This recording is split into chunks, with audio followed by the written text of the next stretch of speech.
गुरु प्यारी सात संगत जी, राधा स्वामी जी।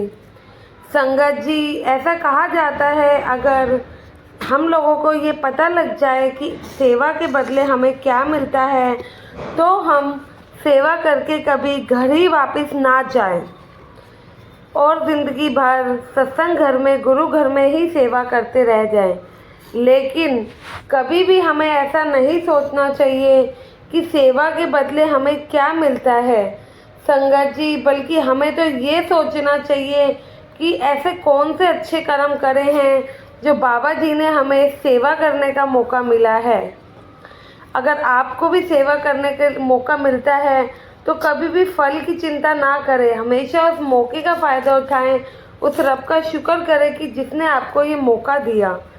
आज की जो साखी है ये एक ऐसे ही बुजुर्ग की है जो कि बिल्कुल सत्संगी नहीं थे और सत्संग से उनका दूर तक कुछ लेना देना भी नहीं था और ना ही सेवा से इनका कुछ दूर दूर तक संबंध था। लेकिन संगत की, जैसे कि सत्संगी लोग बताते हैं, कुछ महीनों से संगत देख रही थी कि ये अपनी सेवा में इतने जुटे हुए हैं कि दिन हो रात हो, गर्मी सर्दी कुछ नहीं देखते थे, सबसे ज़्यादा यही सेवा करते थे। ना इन्हें भूख लगती थी ना प्यास लगती थी, बिल्कुल उस समय सेवा में खो जाते थे और थकते भी नहीं थे।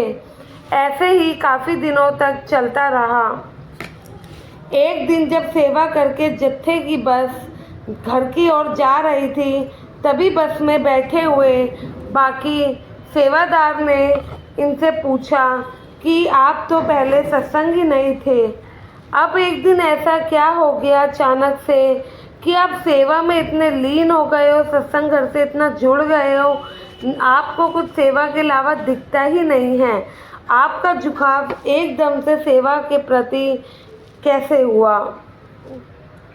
तो पूरे जितनी सेवा ये बुजुर्ग करते थे संगत जी, पूरे जत्थे में उतनी सेवा कोई भी नहीं करता था।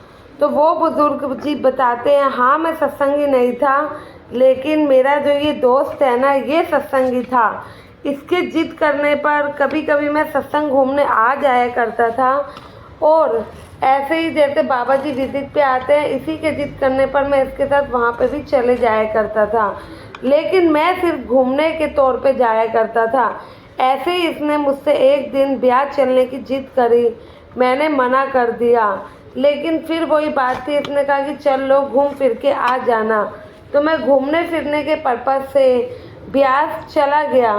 ब्यास गए हम तो इसने मुझे साइड बिठा दिया, कहा कि तू यहाँ पे बैठ, मैं जब तक सेवा कर लेता हूँ। तो मैं एक साइड में बैठा ही था, तो वहाँ पे पंखे टंगने की सेवा चल रही थी और मेरी वैसे भी बिजली का काम है, बिजली की दुकान है, तो वो काम मुझे आता ही था। मैंने देखा कि एक सेवादार को पंखे टांगने में दिक्कत आ रही है, तो मैंने जाकर उसकी मदद कर दी। कम से कम मैंने 20 से 25 पंखे टांगे होंगे। उसके बाद मैं साइड में आकर बैठ गया। यह मेरा दोस्त सेवा में ही लगा रहा। जब हम सेवा से 2-3 दिन ब्यास की विजिट के बाद घर आए तो अचानक से ब्यास से आने के कुछ दिनों बाद ही हार्ट अटैक से मेरी मौत हो गई।